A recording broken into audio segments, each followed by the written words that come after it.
Hi everyone, I'm Jimmy Dorothy, a jazz pianist. In today's lesson, we're going to learn the very basics of jazz piano. If you ever look at the chord symbol like C major 7, D minor 7, or G7, and thought, what am I supposed to play? Then this video is for you.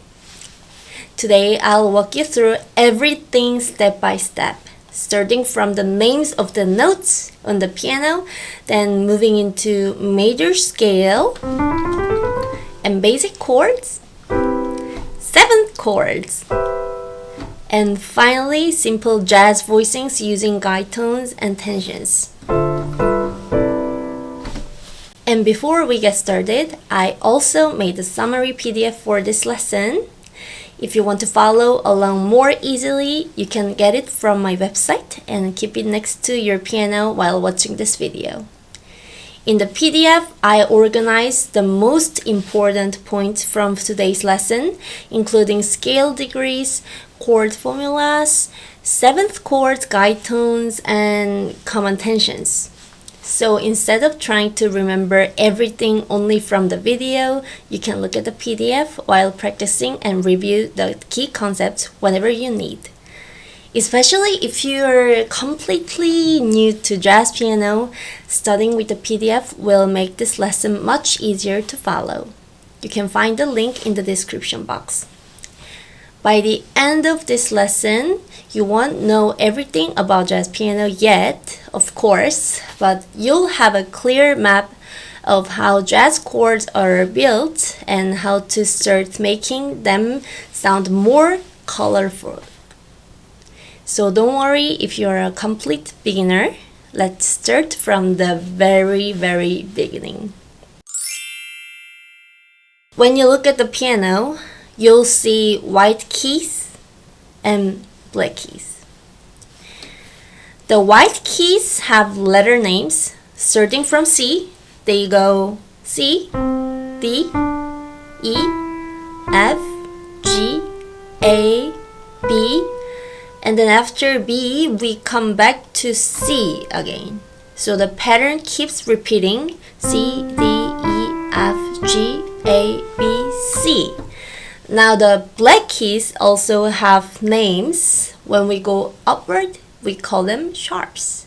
For example, the black keys right above C is called C sharp. But when we go downward, we call them flat. So that same black key, this one can also be called D flat. That means one black key can have two names, C sharp or D flat, D sharp or E flat, F sharp or G flat, G sharp or A flat, A sharp or B flat. This might feel a little confusing at first, but don't worry. For now, just remember this. The white keys have letter names and the black keys are usually called sharps or flats. That's enough for now. Now let's talk about the major scale. If we start on C and play only the white keys until the next C, we get C, D, E, F, G, A, B, C. This is called the C major scale. A major scale is not random. It has a specific pattern of whole step and half step. The pattern is whole step, half step, whole step, whole step, whole step, half step. Or just simply whole, half, whole, half. C major is the easiest one to see because it uses only the white keys. But we can use the same pattern starting from any note. For example, if we start from E flat and follow the same whole step and half step pattern, we get an E flat major scale.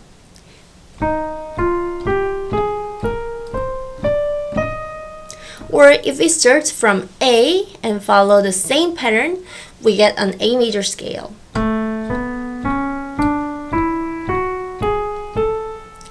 So the important thing is not just memorizing on C major. The important thing is understanding the pattern. Whole, whole, half, whole, whole, whole, half.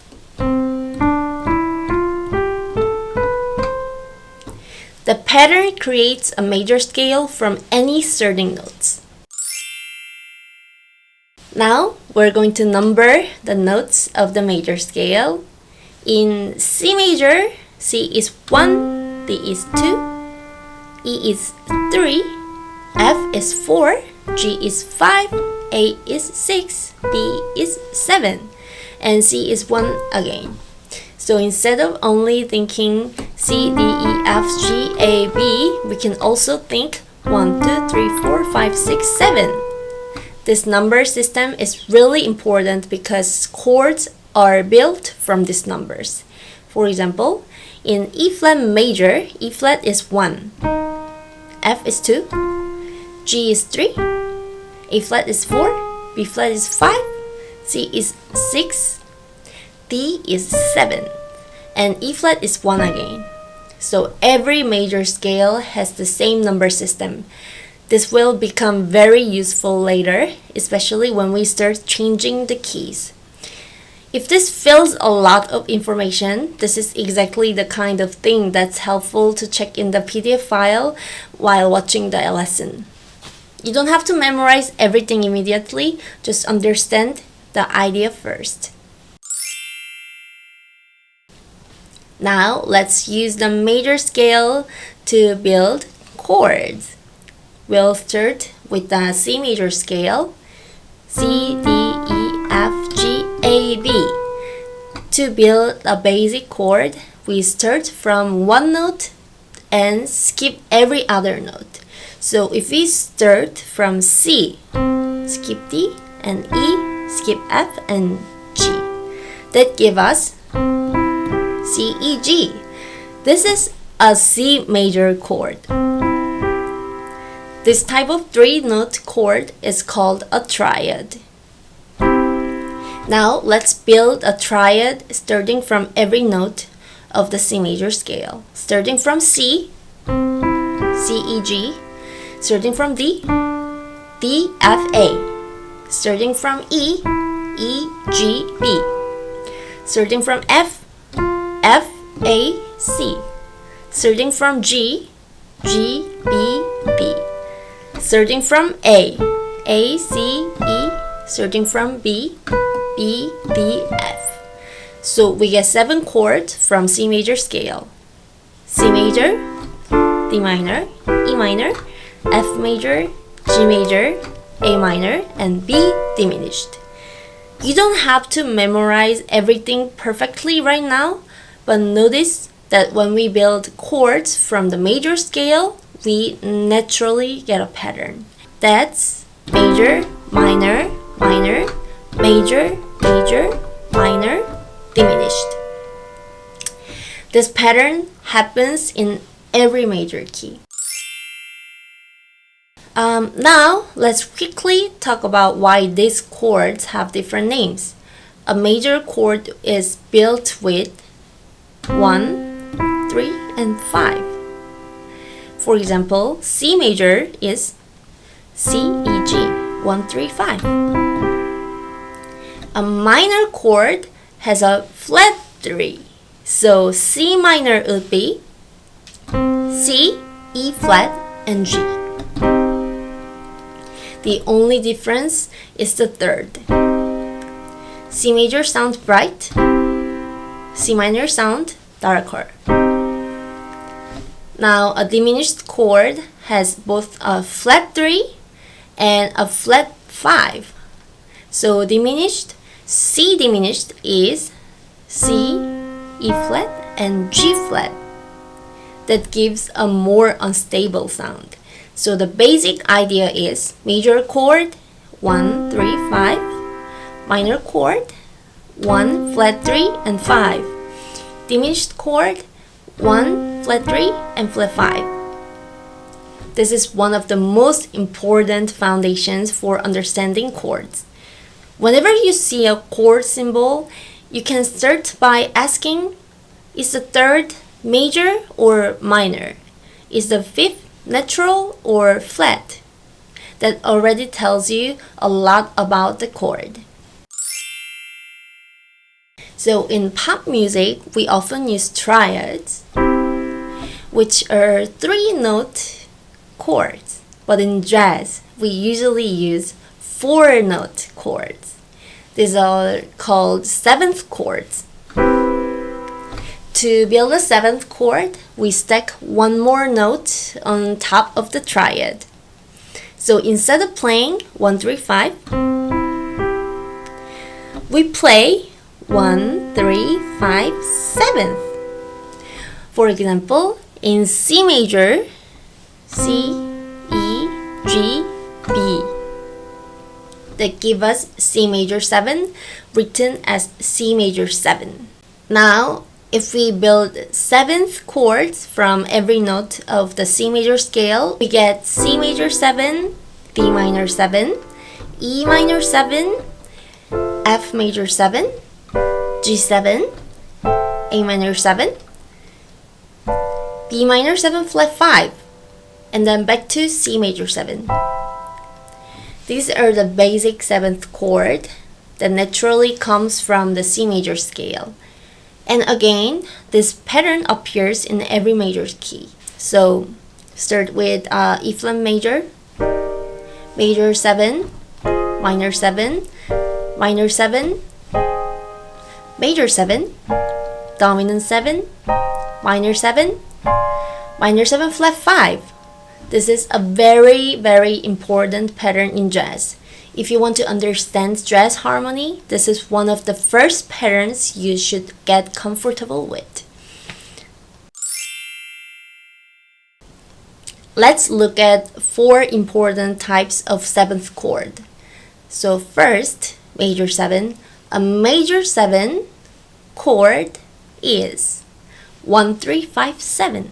For example, C, E, G, B. That's C major. Second, minor 7. A minor 7 chord is 1, flat 3, and 5, and flat 7th.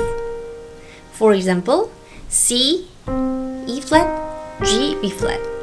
That's C minor 7. Third, dominant 7. A dominant 7th chord is 1, 3, 5, flat 7. For example, C, E, G, B flat. That's C7. And fourth, minor 7 flat 5. A minor 7 flat 5 chord is 1, flat 3, flat 5, flat 7. For example, C, E flat, G flat, B flat.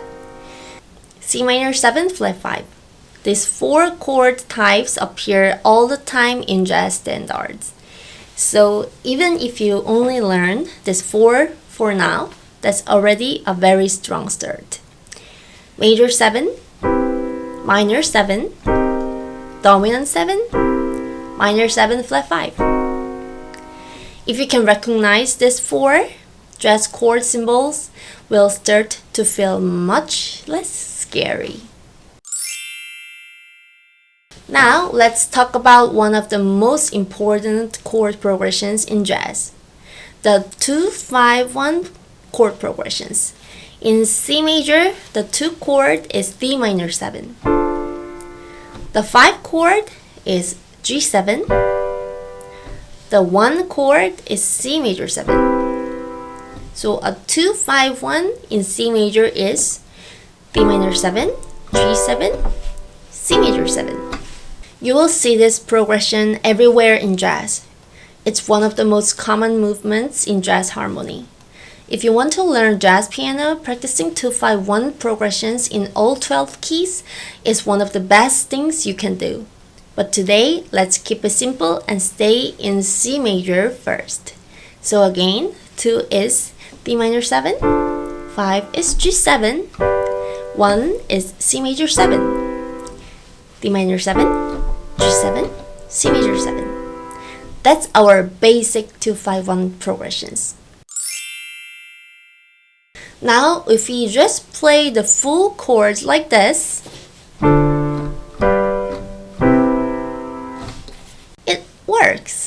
but it might sound a little too simple or too stiff. Also, if we move from chord to chord like this, our hands might jump around too much. Right? In real jazz piano playing, we usually try to connect chords smoothly. This is called voice leading. Voice leading means moving from one chord to the next in the smoothest way possible. Instead of jumping all over the keyboard, we try to keep the notes close together. This creates a more elegant and professional sound. So in jazz, it's not only about knowing the chord, it's also about how you move from one chord to the next. That movement is a big part of the sound. To understand jazz voicings, the first thing we need to learn is guide tones. Guide tones are usually the third and seventh of a chord. Why are they so important? Because the third and seventh tell us the quality of the chord. For example, if I play only the root and fifth of C, G and C, you can't really tell whether the chord is C major 7, C minor 7, or C7. Why? Because all of those chords have C and G, right? But the third and seventh are the difference. C major 7 has E and B. C minor 7 has E flat and B flat. C7 has E and B flat. So the third and the seventh tell us what kind of chord it is. That's why they're called guide tones. They guide the sound of the harmony. A very simple jazz piano approach is this. Play the root in your left hand, then play the third and seventh in your right hand. For example, for D minor 7, left hand plays D, right hand plays F and C. For G7, left hand plays G, right hand plays B and F. For C major 7, left hand plays C, right hand plays E and B. Already, this sounds much more like jazz than just playing basic triads. And the nice thing is this approach is simple. You don't need to play every note of the chord, you just need to choose the important notes, root, third, and seventh. That's already a real jazz piano sound. Now let's make the voicing more colorful. This is where tensions come in. In jazz, tensions are extra notes that we add to a chord to make it richer. The most common tensions are 9, 11, and 13. These numbers might look strange at first, but they are actually very simple.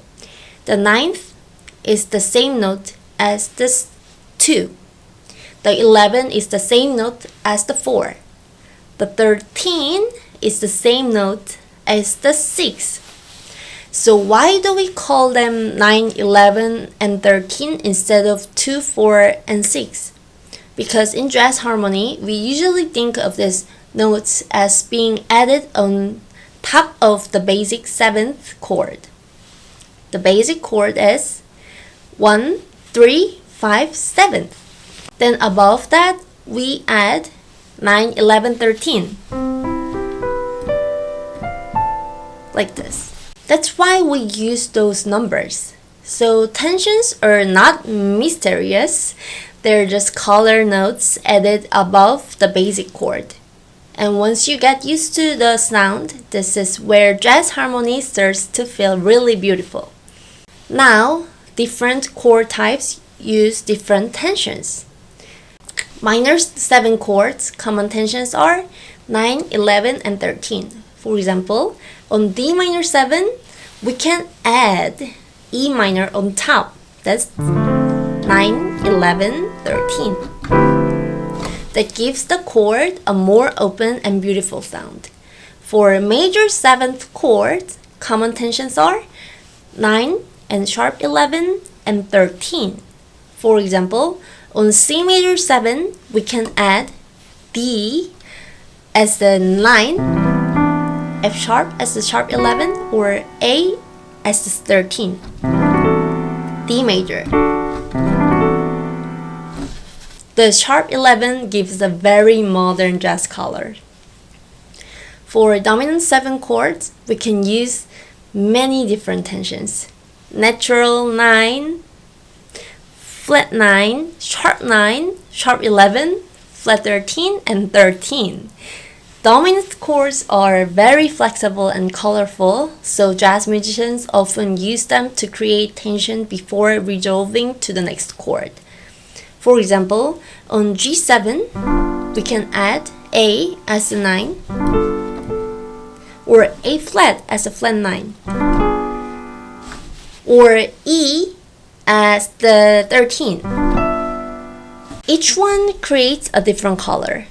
At first, you don't need to use every tension, just start with one tension. One beautiful tension is enough to change the whole sound of the chord. Now let's apply this to a 2-5-1 in C major. The chord progression is C minor 7, G7, C major 7. First, let's play only the root, 3rd, and 7th. For D minor 7, left hand D, right hand F and C. For G7, left hand G, right hand F and B. For C major 7, left hand C, right hand E and B.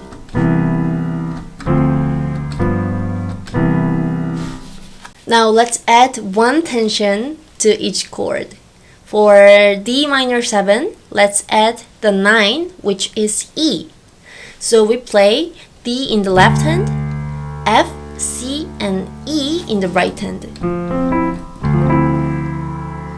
For G7, let's add the 13, which is E. So we play G in the left hand, F, B, and E in the right hand. For C major 7, let's add the 9, which is D. So we play C in the left hand, E, B, D in the right hand. Now the progression sounds much more like jazz. Not because we played something complicated, but because we choose the important notes, the 3rd and the 7th. And one beautiful tension. That's the beginning of jazz voicing. So if you're a beginner, don't try to play too much at once. Start with the guide tones, then add one tension, and that's enough. Now, how should you practice this? First, practice the major scale. Start with C major. Then try F major. Then B flat major, and keep going on and on. Second, build 7th chords from the scale.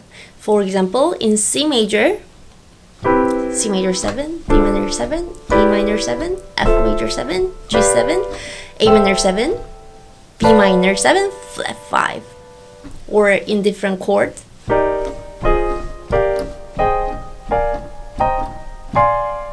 Do it in 12 different keys. Third, practice 2-5-1 chord progressions. In C major, D minor 7, G7, C major 7. Then try the same thing in other keys. Or with the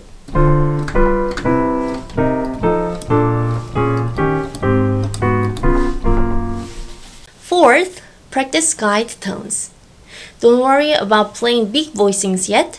Just play the root in your left hand and the 3rd and 7th in your right hand. And finally, add one tension. Just one.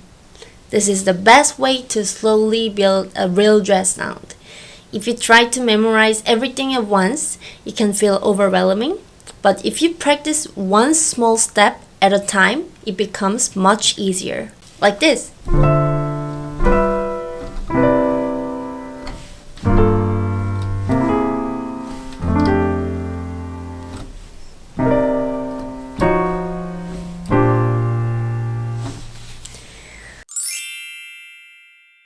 Yeah, so today we'll learn the basic path into jazz piano. We started with the names of the notes, then we learned the major scale, then we built triads and seventh chords. We talked about the 2-5-1 chord progressions, and finally we learned how to use guide tones and tensions to create a simple jazz voicing. If this feels like a lot, that's completely normal. You don't need to master everything today. The most important thing is to understand the basic structure.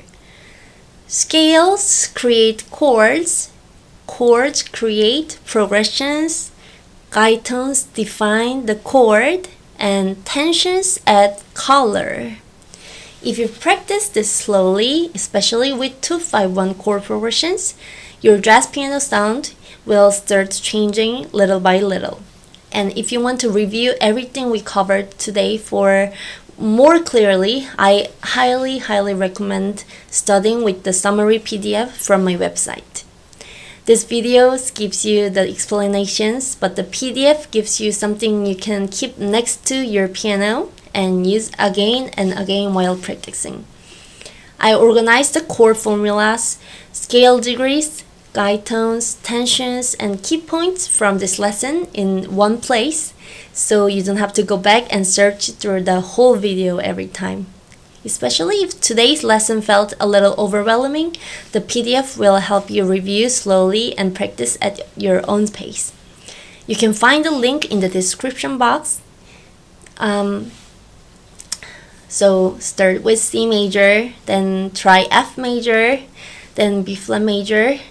Take it one step at a time. So thank you so much for watching today's lesson. If this helped you, please like the video, subscribe, and leave a comment if you have any questions. And I'll see you in the next lesson. Bye bye!